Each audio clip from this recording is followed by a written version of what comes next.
مرحبا. بالنسبة إلي أنا اليوتيوب هو وسيلة يعني لأعبر عن رأيي أو لنحكي للجيل الجديد اللي طلع بالثورة السورية والشعب السوري، نقدم لهم خبرتنا يعني. فشغلة ناشفة، يعني مثل محاضرة بتصير، مثل عم يحضر درس، مثل كذا ناشفة. اليوتيوب والتيك توك والكذا بيطلعوا بيقدموا شي يعني يشدك، هيك يعمل بيرقص، بيقدم، بيأخر، بيكبر وجهه، بيصغر، بتطلع القلوب من هون، بحط لك موسيقى ما تعود تفهم شو عم يحكي. يعني هذاك شغل أنا بعتبره ولدني، يعني شغل عجيان. نحن عم نحكي شيء كتير رسمي وشيء كتير ناشف، وإذا تابعوني عدد من الناس معناتها كتر خيرهم، لأنه مو جاي ليتسلى، جاي ليفهم ويدقق. عم ياكل قتلي وهو وهو قاعد، يبقى عنده شغل، يبقى عنده كذا، بتقعد بتنطره تلت ساعة أو نص ساعة بتنطره هيك يقعد يسمع كذا، يعني كتر خيره، مو هيك؟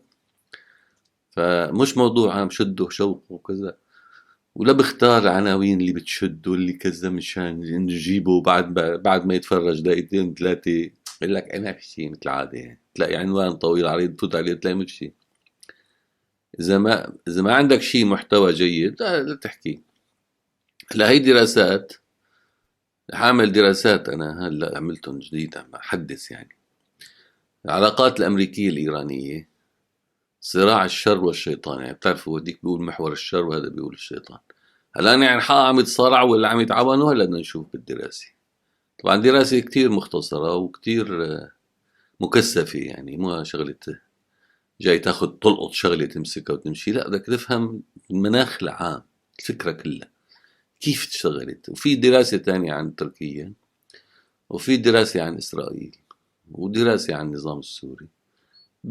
مع عدد تطورات الأحداث كيف صرنا نشوفها، لأنه اليوم كشفت الأحداث من 7 أكتوبر لليوم شيء خطير. وأنا قلت لكم زماني من شي شهرين ثلاثة أكتر شوي، قلنا لكم فكرة إن إيران عدو لأمريكا وإن إيران مدري شو، نسوها. اليوم إيران بيد أمريكا، نسوها نهائيا. قلت لكم هي الفكرة. اليوم السلطة بإيران تتعاون مع أمريكا على إيران، وقتلوا رئيسي وقتلوا بعدها، شفتوا شو كيف يعني.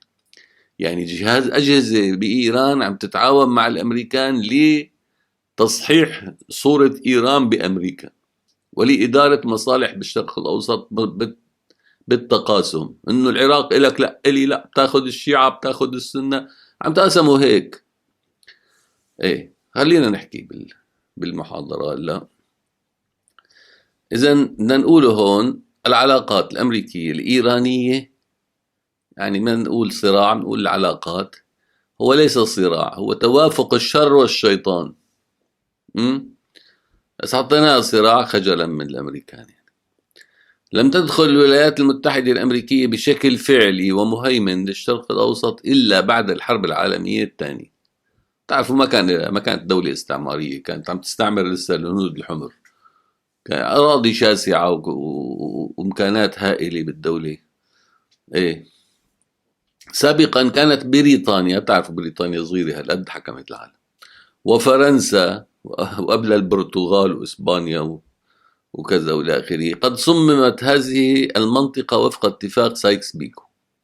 اتفقت فرنسا وبريطانيا، سايكس وبيكو اتفقوا على تقاسم المنطقة. كان معهم الروسي شريك، الروسي طلع، صار في ثورة البلشفية، حيث بنتيجة الحرب العالمية الأولى احتكرت وحدها، يعني فرنسا وبريطانيا، كل المستعمرات تقريبا في العالم، وحرمت بقية الرأسماليات القومية من التوسع والتحول لدول إمبريالية. يعني ألمانيا، يعني اليابان، يعني إيطاليا، يعني هدول كلهم بدهم رأسماليات نشأت جديد. تعرفوا تأخرت بالوحدة ألمانيا، وتأخرت بالوحدة إيطاليا، وتأخرت روسيا، وتأخروا إلى آخره، تأخروا بالتحول الرأسمالي. لهالسبب طلعوا لقوا كل شيء رايح. شو بدهم يعملوا؟ قال نحن ما في غير نهاجم المركز. ليش؟ لحتى نهاجم، نروح ندور على المستعمرات ونتقاتل هون وهون، ولعنا أساطيل ولعنا قوى عسكرية. بنهجم مباشرة على باريس أو على لندن، ناخذهم هن ومستعمراتهم. إذا تسببت هذه الرأسماليات المحرومة من التوسع والتحول لدول الإمبريالية، تسببت بحرب عالمية ثانية قامت بها الرأسمالية التي اختنقت في بلدانها وعجزت عن توفير الأسواق البعيدة والمواد الأولية الضرورية. ولما كانت بريطانيا وفرنسا قد أيقنت حتمية الهزيمة بالحرب العالمية الثانية، اشترطت أمريكا لدخول الحرب لصالحهما أن يلغى نظام الانتداب الذي تسبب بتلك الحرب الرهيبة. وقت بريطانيا بلشت تنقصف وفرنسا راحت وبريطانيا بلشت تنقصف، خلصت الأمور.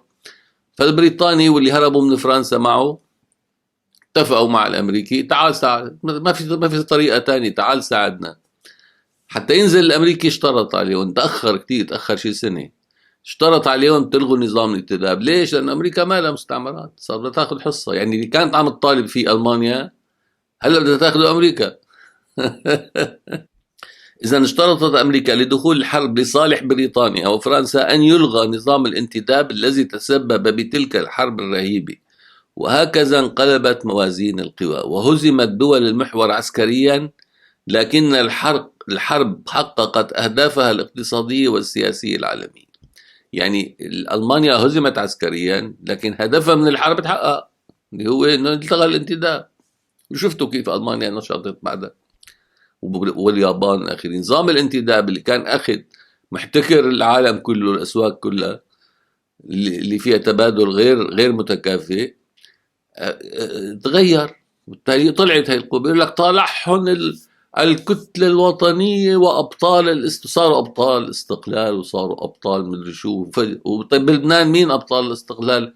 هن متمسكين بفرنسا هيك بإيديهم وبجريهم، أم طلعت. بدول الخليج متمسكين بالبريطاني هيك بإيديهم وبجريهم، أم طلع. مين أبطال استقلال؟ أبطال الاستقلال. كله كذب، قرار عالمي.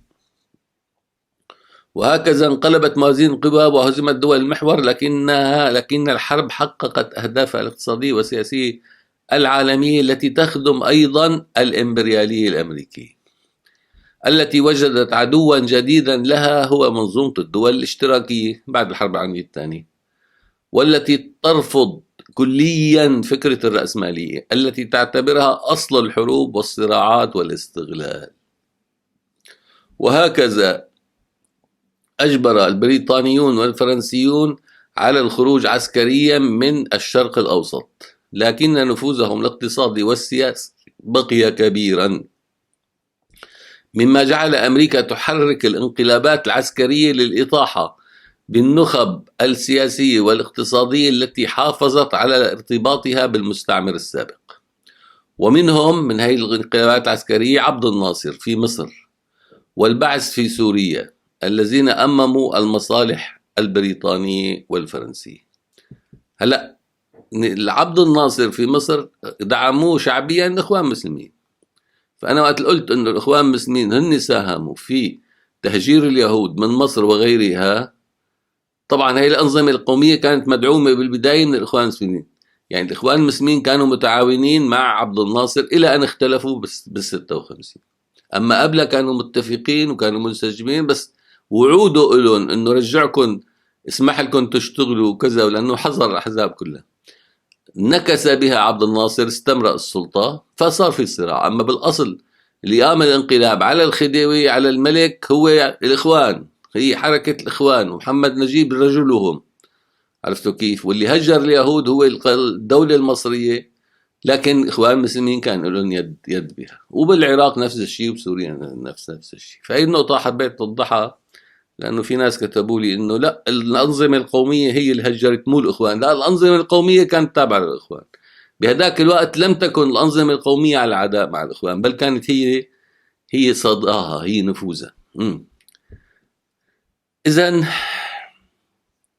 ومنهم عبد الناصر في مصر والبعث في العراق وسوريا، الذين أمموا المصالح البريطانية والفرنسية، لكن نفوذ الاتحاد السوفيتي توسع كثيرا بسبب ذلك، مما أعاد التنسيق بين كل الدول الرأسمالية، لكن هذه المرة بقيادة أمريكا وعضوية الأخوة الأعداء حلف الناتو، الذي سيخوض حربا باردة لتفكيك منظومة الدول الشيوعية التي بدأ اقتصادها بالتوقف، وغياب الحوافز، ومجتمعها بالكسل والبلادة لغياب الحرية. وهنا استخدمت أمريكا ثورة الخميني في طهران كأداة تساهم في تفكيك الاتحاد السوفيتي الشيوعي من خلال تحريض المسلمين الشيعة في جنوبه على الانفصال عنه، والمناطق بتعرفوا غنية بالنفط. فعملت على دعم الاحتجاجات الطلابية على نظام الشاه، ومنعت جيشه من قمعها، وعملت جاهدة على تنصيب ملالي دينية في زعامتها كونها لم تكن منظمة، لكي تحول إيران من دولة ملكية مطلقة علمانية محكومة بالعسكر إلى دولة دينية تعتمد مبدأ تصدير الثورة الإسلامية لتثير المشاكل جنوب الاتحاد السوفيتي الشيوعي الملحد يومها. لكن هذا العدو اللدود للدين ولأمريكا، الذي كان يعني العدو السوفيتي، العدو اللدود للدين بنفس الوقت ملحد، ولأمريكا لأنه اشتراكي، طيلة فترة الحرب الباردة. مباشرة بعد انتصار الثورة الإيرانية وقيام سلطة الخميني الملالي الغريبة في المنطقة، يعني كانت سلطة غريبة جدا في المنطقة، استشعر السوفيت الخطر فقاموا بمحاصرة إيران. كيف حاصروها؟ وبشكل عاجل وغير مبرر. قلبوا نظام الحكم في أفغانستان. أفغانستان كان حاكم الحزب الشيوعي، جابوا حزب شيوعي تاني مثل حزبنا بكداش ورياض الترك، جابوا الحزب الشيوعي الثاني التابع لروسيا وأخذ السلطة، عمل انقلاب على الحزب الشيوعي الثاني. يعني اللي عمل الانقلاب حزب شيوعي على حزب شيوعي. يعني تخيلوا أفغانستان اللي صارت طالبان بعد اليوم كان محكومة من الحزب الشيوعي. انتبهوا، تسكروا. نظام الحكم في أفغانستان، إذن قلبوا نظام الحكم في أفغانستان واستدعوا الجيش الروسي لحماية نظام الحكم، وحولوها لدولة شيوعية سرعان ما طلبت دخول الجيوش الروسية. ودعموا في الغرب من إيران، يعني دولة العراق، صدام حسين سياسيا وعسكريا. فتحوا له الخزائن سلاح وفتحوا له شو اسمه، قالوا له فوت بحرب. صدام حسين لكي ينقلب على أحمد حسن البكر ويحتكر السلطة لنفسه بدعم أمريكي. إيه؟ فهن دعموا شو الروس نفتح حرب مع إيران. فقام بتحريض روسي بشن الحرب على إيران التي توهم أنها عدو أمريكا أيضا.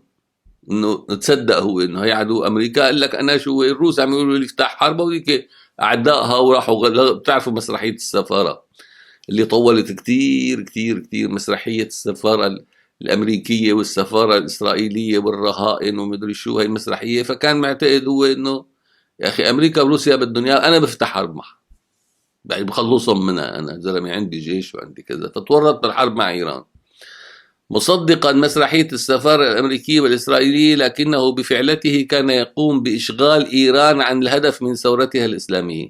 هن ليش حركوها؟ مو لتهجم على العراق، حركوها لتفوت على روسيا. الروسي شو عمل؟ حرك العراق لوجهها باتجاه العراق، وحماية روسيا، كان يحمي روسيا بالهجوم على إيران، مما حول جهد تصدير الثورة الإسلامية في إيران باتجاه العرب بدلا من روسيا. هنا دعمت أمريكا إيران سرا، وبدأت العلاقات التحتية مع نظام الملالي بالرغم من العداء المعلن بينهما، حيث يسمي كل واحد الآخر بالشيطان أو بالشر. تتذكروا إيران كونترا والفضائح اللي صارت. دعمت الولايات المتحدة الحركة الإسلامية المتطرفة في أفغانستان. شو ردت أمريكا؟ راحت على أفغانستان وعملت طالبان والقاعدة والأسديات والمدري شو، نفس الشيء. لاستنزاف روسيا، وساهم بريجينسكي في تأسيس حركة طالبان والقاعدة بمساعدة الأنظمة العربية التابعة لأمريكا، يعني دول الخليج، وتنظيم الإخوان المسلمين هو اللي أسس طالبان. أخذوا خبراء من تنظيم الإخوان المسلمين وبعثوهم المخابرات العربية لو يشوفوا لنا كيف بدنا ننظم حركة إسلامية متطرفة.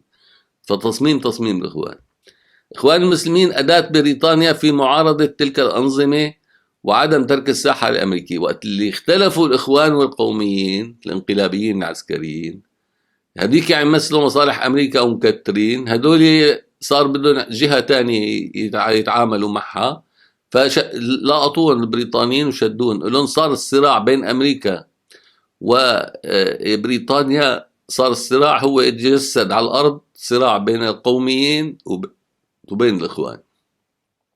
فتشوفوا التاريخ العربي محكوم بهالصراع اللي هو تنافس أمريكي بريطاني. نعم. الحركات الإسلامية السنية وليس الشيعية هي من أجبرت روسيا على الانسحاب المذل من أفغانستان. يعني كانوا مخططين أن روسيا إيران الشيعة يفوتوا على الجمهوريات الشيعية، أما اللي حدث العكس، أنه السنة هن اللي حطموا روسيا السوفيتية، وساهمت في سقوط النظام الشيوعي السوفيتي في أواخر الثمانينات كما هو مخطط أمريكيا، لكن بطريقة معدلة. يعني صارت طريقة مختلفة شوي، بدل ما يسقطوا الشيعة بطريقتهم سقطوا السنة. لكنها بذلك كانت تؤسس لإشعال صراع ديني مذهبي في المنطقة بين قوى الإسلام السياسي التي أحيتها الدول الغربية في سياق صراعها مع الاتحاد السوفيتي الملحد. إذا هن شعلوا النزعة الشيعية المتطرفة، وهن شعلوا النزعة السنية المتطرفة، وهلا بدهم يضربوهم بعضهم. مين شغلها؟ كانت نايمة. مين شغلها؟ السياسة الأمريكية. مباشرة بعد تفكك الاتحاد السوفيتي الحليف لصدام حسين، كان على الولايات المتحدة أن تعاقبه على خيانته لها. إنه شو أنت رح، نحن ما قلنا لك تفوت على العراق، ولا قلنا لك تعمل هيك، نحن أنت خدمت روسيا مشان يومتها. فورطته في غزو الكويت بعد أن أعطته ما اعتبره الضوء الأخضر لاحتلالها، وشكلت بيوم واحد طلعوا 5 قرارات مجلس الأمن، 5 قرارات بيوم واحد، حلفا واسعا لضرب العراق والمخطط له مسبقا. الضربة مخطط له مسبقا العراق، لكن بدهم حجة كانت احتلال الكويت، مثل يوم طوفان الأقصى. هلا عرفتوا كيف؟ طوفان الأقصى كانت حجة لحد إسرائيل لتضرب المنطقة كلها، انه فتوا خطفتوا رهائن وقتلتوا ناس و1500 قتيل ومدري قديش وروعتوا المدنيين. بدهم اياها، لا ما بيحسنوا يعملوا هالحرب الواسعه، ما في مبرر. وبلا ما تحتل ايران العراق، ايران الكويت، ما ممكن يقوموا العرب كلهم يحاربوه ويدمروا العراق. كيف بدهم يدمروا العراق؟ العراق كان حامي الامه العربيه، فكيف بدهم يدمروه اذا ما عملوا هيك، اذا ما فات احتل الكويت؟ اذا بحجه تحرير الكويت سحقوا العراق. في هذه الفترة تحولت القاعدة تدريجيا من حليف للولايات المتحدة لعدو. بهي الفترة تماما يعني.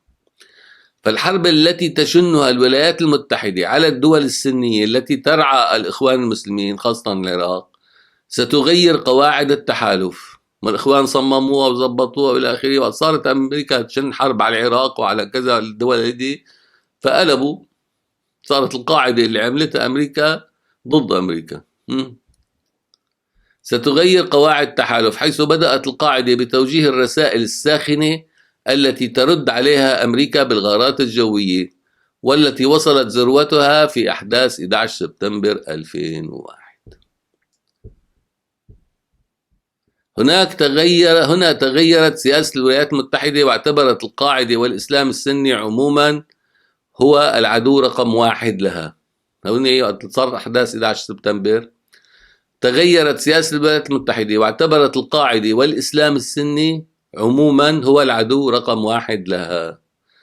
وهيدي كانت مبرر هام جدا يعني لأمريكا ولغيرها أن تغير سياساتها. هلا في ناس بيقولوا كمان مسرحية، كمان مفتعلة مثل تبعات الأقصى، وفي ناس بيقولوا لا، وأنا ما بحسن أجزم يعني، لأنه ما بعرف شو صار ولا عملوا. واللي اعتقلوا ابن لادن ما بنعرف شو اخذوا منه معلومات، شو قال عنده، شو ممكن يعني. عرفتوا كيف يعني؟ انا ما صدقت كلها المسرحيه يعني. مسرحيه انه ابن لادن يطلع يضرب هالمراكز كلها هيك وشغله يعني هالقدرات تبعه يتدرب، وما صدقت. ما كتير بتفوت على العقل. 2 كمان مسرحية يعني قتل ابن لادن وكذا والى اخره، انه واحد لحاله مهاجمينه هالقوات كلها ببلد معزول ومخابرات متعاونة معهم. طبعا باعتهم اياه بيع المخابرات الباكستانية. ايه بياخذوه طيب يعني، حتى قلت له يعني وين جثته، وين كذا، وين الصور، وين كله كذب هذا. الله يستر بكره ما تشوفوا الا شو نبذ لكم مثل ما قالت عبد اللطيف، انه شخصية ظن انها قد ماتت مدري شو ستعود للحياة. ما بعرف شو بصير يعني. فانا ما بحسن يعني اكد ولا انفي شيء من هذا، لكن لكن الحقيقة ما تفعله أمريكا وهي المسرحيات لازم نحن ننتبه لها كتير، ننتبه لها كتير. إيه. هلا وينه جثمان نصر الله؟ ليه ما دفنوا؟ ليه فرجونا صورته؟ فرجونا صورته وهو ميت يا أخي، بركي أنتم مخبينه وكذابين. ولا هاشم صفي الدين فرجونا صورته وهو ميت هيك خلينا يعني نتأكد يعني معلش. لا لا لا ميت وطلعوا فرجونا صورته معلش بسيطة جدا. يعني شو هالقصة هذا؟ السنوار فرجونا صورته ميت بس كيف قتلوه كمان ما فرجونا. يعني كيف واحد بهالحجم هذا ومخبي رهائن ما بتاخده طيب وشفته طيب ما بإيده إلا عصاية إيده منصابة والتاني طيب فوت تناوله خده طيب اسأله عن الرهائن شو عملت فيهم شو كذا شو إلى آخره. كنز معلومات هذا ليه حتى تقتله تضربه بالدبابة. وفاتت ذاك وشافته لحاله وشفتوهم كيف انفصلوا الحماية تبعه عنه. يعني ما ظابط كل هالمشروع، كل هالحكي أنا ما بصدق. وعزز ذلك من قيمة ودور إيران الشيعية العدو الداخلي للإسلام السني في السياسة الأمريكية، وصارت إيران هي الشريك المخلص لأمريكا في حربها ضد التطرف الإسلامي السني الذي صنعته أمريكا بيديها، وذلك بالرغم من العداء المعلن والسافر بينها وبين إيران التي ترفع شعار تحرير القدس لغزو الدول العربية السنية كقوات رديفة للجيش الأمريكي ستعمل في العراق وسوريا ولبنان واليمن. طبعا أمريكا ما فيها تفوت جيشها تقمع المظاهرات السورية، بتبعت الميليشيات الإيرانية، فكانت بالعدد وبالحجم وبالشكل المناسب كانوا يفوتوا بقرار أمريكي. ما في جندي إيراني أو من حزب الله فات على سوريا إلا بقرار أمريكي. انتبهوا هاي النقطة حطوها ببالكم، هاي ما حكاها رياض سيف. بعد أحداث سبتمبر 2001 قامت أمريكا باحتلال أفغانستان ومن ثم العراق بدعم مباشر من إيران وتعاون وثيق معها. وعندما ارتفعت سوية العمليات العسكرية ضد القوات الأمريكية المحتلة من قبل المنظمات الجهادية الإخوانية والتي دعمتها سرا إيران وسوريا خوفا من استقرار الولايات المتحدة في المنطقة والتخلي عن خدمات المنظمات الشيعية التي لا تجد صعوبة في توحيد صفوفها مع شقيقاتها السنية تحت شعارات موحدة هي العداء لإسرائيل، فكلا الإسلام السياسي لا يجد شرعيته وشعبيته من دون الاتجار بالقضية الفلسطينية والعزف على طبول الحرب الدينية مع اليهود الذين استعملوا ذات الطبل لإقامة دولة إسرائيل كدولة معادية للإسلام الصهيونية. يعني اليهود استخدموا ذات الطبل الأساطير الدينية وآر مجدون ومدري شو، هو استخدموا طبل المهدي ومدري شو، ويأتي اليهود إلى المنطقة ويعلو مرتين والمرة الأولى والمرة الثانية وكله مرتبينها هيك يعني مع بعضهم منسجمة تماما، رايحين على حرب نووية بالمنطقة وإيران عم تحضر حالها بدها النووي بأي طريقة مشان تصير الحرب لأن هي نبوءة. إيران بطبيعتها تعتمد سياسة المراوغة والخديعة والتقية، فهي تعلن شيء وتنفذ شيء آخر. تعلن العداء السافر للشيطان الأكبر وتدعم منظمات الإرهابية ضده من تال، كما تجبره على التعاون معها في الحرب على الإرهاب التي تدعمه هي. يعني بتعمل له إرهاب وبتقول له تعال نتعاون أنا وياك على الإرهاب، وبيحاربوه معا مشان يحاربوا سوا ليقضوا على السنة، واثنيناتهم عجبتهم اللعبة. ليكون الخاسر هو الولايات المتحدة ذاتها التي أدركت أنها وقعت في رمال متحركة فقامت بإخراج القوات الأمريكية وتسليم العراق لإيران على مضض مع إضمار نية الالتفاف والعودة. وهكذا مباشرة بعد انسحاب أمريكا كأول عمل قام به أوباما، يعني الانسحاب من العراق، هيمنت إيران بشكل تام على العراق وسرعان ما اندلعت الثورة السورية ضد نظام الأسد الحليف لإيران والذي استعان من فوره بإيران لقمعها. وبسكوت الولايات المتحدة وتنسيقها دخلت الميليشيات الإيرانية سوريا وأصبحت تملك البلدان من إيران حتى شرق المتوسط، يعني العراق سوريا لبنان. استراتيجية إيران في دخول سوريا كانت في دعم المنظمات الإرهابية السنية ذاتها التي استخدمتها في العراق ضد الوجود الأمريكي لتكون البديل عن الثورة والجيش الحر، ولكي تقلب الموقف الأمريكي المعادي لنظام الأسد لموقف مضطر لدعمه مرة أخرى نشطت المنظمات الإسلامية المتطرفة بدعم خفي من إيران ونظام سوريا، وقامت بإعلان الدولة الإسلامية في مناطق حررها الجيش الحر وانتزعتها منه، وسلمت العراق كم كبير من عتاد الجيش العراقي للقاعدة التي استهدفت صحفيين أمريكيين بشكل مسرحي واستفزازي يذكر ويجدد استراتيجية محاربة الإرهاب، يعني يتذكرون بأحداث أيلول، لتصبح أداة في سحق الشعب السوري السني وتهجيره واستبداله بأفغان وباكستان شيعة كخطة تغيير ديموغرافي إيراني فارسي تجعلها سيدة المنطقة. وهكذا يعني بتحكوا عن 10 مليون لاجئ سوري طلعوا برات سوريا، نص الشعب السوري، وبتحكوا على كذا مليون صاروا بأوروبا، في عملية تغيير ديموغرافي واضحة، مو هيك؟ وهكذا سرعان ما شكلت الولايات المتحدة التحالف الدولي ضد دولة الخلافة الإسلامية الناشئة بإرادة إيرانية وقيادة إيرانية، وأجبرت بذلك الولايات المتحدة على دخول الحرس الثوري الإيراني برعاية وتسليح ودعم جوي أمريكي لمناطق السنة في العراق وسوريا. وتم تتويج ذلك التحالف بتوقيع اتفاقية التعاون المشترك الذي سمي بالاتفاق النووي عام 2015، والذي عهدت به الولايات المتحدة إيران بحكم كل من سوريا والعراق ولبنان، التي إيران هوني التي شعرت بنشوة الانتصار. صار الحرس الثوري الإيراني يقاتل بحماية الأباتشي الأمريكية. مين عم يقاتل؟ عم يقاتل السنة. مين عم يضرب؟ عم يضرب السنة. وجابوا الشيوعيين الكرد كمان اللي يضربوا السنة. عرفتوا كيف؟ إذا القضية ساهمت أمريكا بكل عتادة بشو؟ بخدمة المشروع الإيراني، وهي شو الإيران عم تلعب فيها. هنا قامت إيران وبعض الدول العربية بإقناع روسيا بغزو سوريا ومنافسة الهيمنة الإيرانية فيها، لكن روسيا التي حصلت على الدعم المالي والسياسي العربي لم تدخل من دون تفاهمات مع إيران. إذن إسرائيل وبعض الدول العربية حاولوا إقناع روسيا بغزو سوريا ومنافسة الهيمنة الإيرانية فيها، لكن روسيا التي حصلت على الدعم المالي والسياسي العربي والأوكي الإسرائيلية لم تدخل سوريا من دون تفاهمات مع إيران، ولم تدخل بريا، بل اعتمدت على القوات الإيرانية بالبر خوفا من تكرار تجربتها السابقة في أفغانستان. قال اللي بيحترق بالحليب بينفق على اللبن، فهونيك أكلوه قال لك بريا ما بفوت.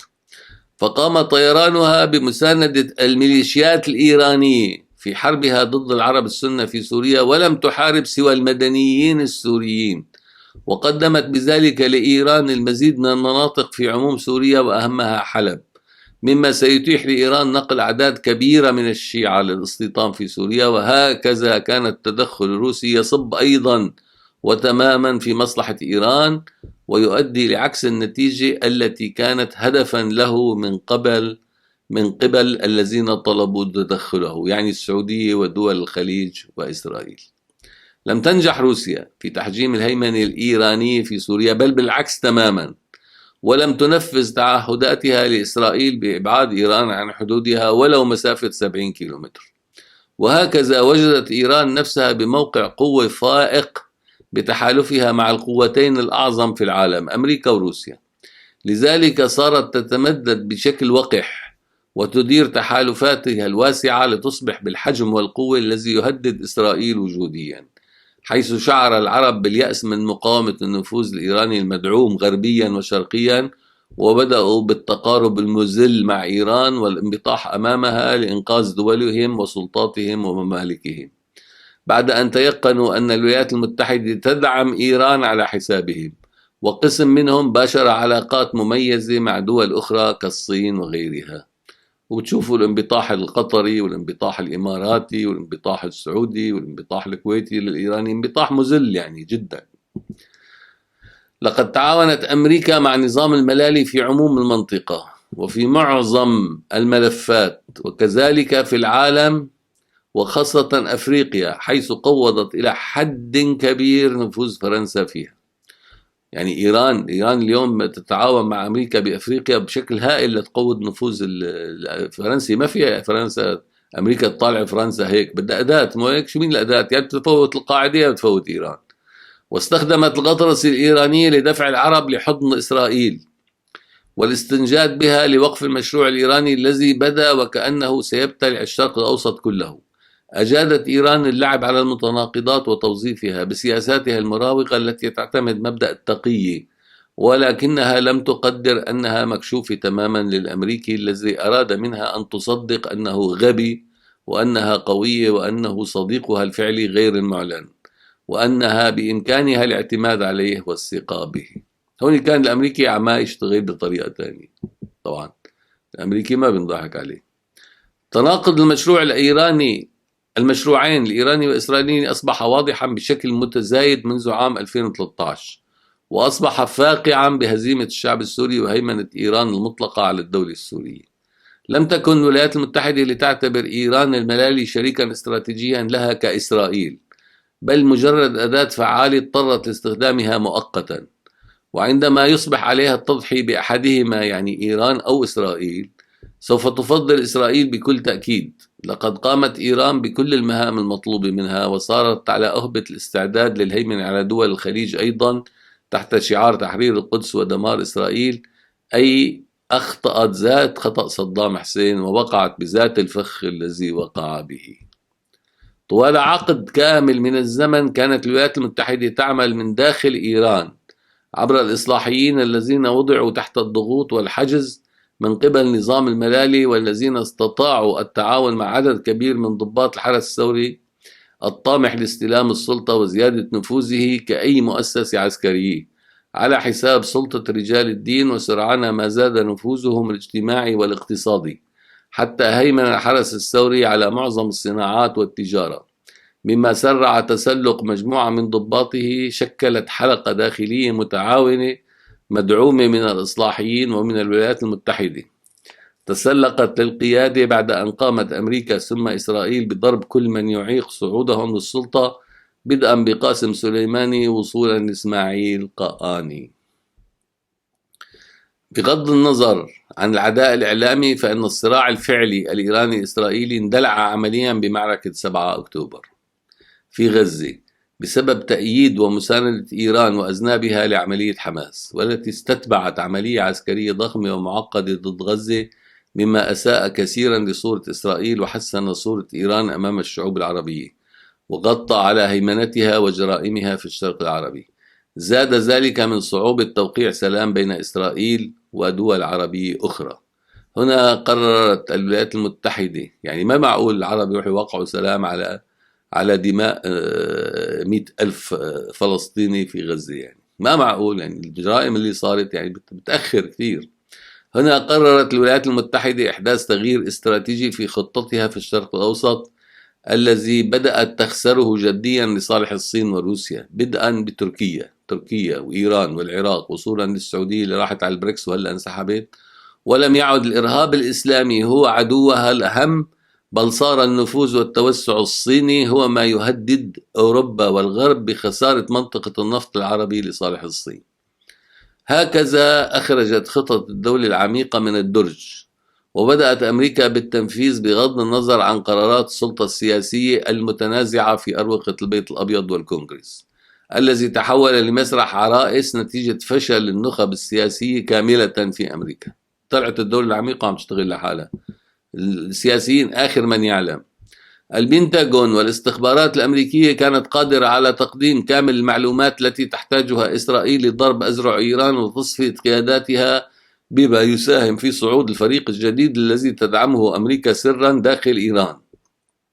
فريق من الحرس الثوري الإيراني عم تدعمه إيران وعم تاخذ منه معلومات وعم تشتغل عليه من زمان، من دون أن تظهر أي عداء للنظام الإيراني الذي كان يخضع تدريجيا لعملية انقلاب داخلي سلس يقوم به ضباط من الحرس الثوري ذاته ضد سلطة الملالي بالتنسيق والتعاون المباشر مع الولايات المتحدة وغير المباشر مع إسرائيل، وقد حظي برضا شعبي واسع نتيجة مواقفه المعارضة لتشدد الملالي خاصة من الحجاب.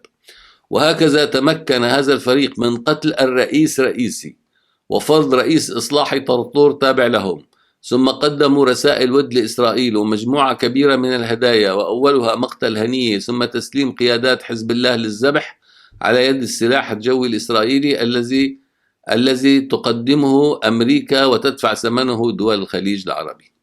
طبعا قنابل اللي بعثتها أمريكا واللي دفعت حقها دول الخليج العربي.